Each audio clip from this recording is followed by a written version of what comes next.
I feel like T1 as a team, if the meta is... if you look at T1 as a team last year, at MSI, the meta wasn't great for them. They got sucked into meta reads like the Nautilus and the Kindred and the Kha'Zix playstyle. It didn't work for them. But then you get to Worlds, you look at the meta for Worlds, and I think it was basically perfect for them. I also think Worlds 2022 meta was perfect for them because I feel like Keria is quite a reliant player when it comes to meta. So that's just T1 as a team. But yeah, I think Owner's a solid jungler. I had problems with him when it came to playing around bot side. But yeah, Canyon gapped him pretty hard in that finals. Owner got caught here and there completely randomly. And Owner is just like really good, you know? I don't know. I feel like some T1 players turn it on when it comes to internationals. And the two players on T1 who turn it on in internationals are Faker and Owner. Listen, I'm going to give you a quick rundown of my opinion of the T1 players, okay? And you can agree or disagree, okay?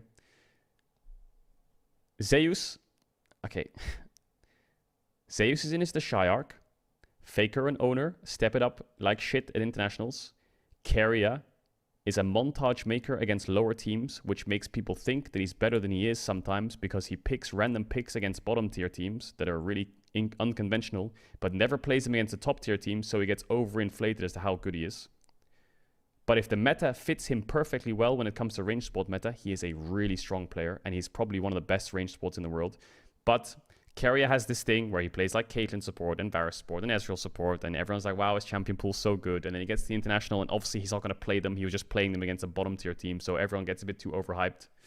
And Gumayushi is like the...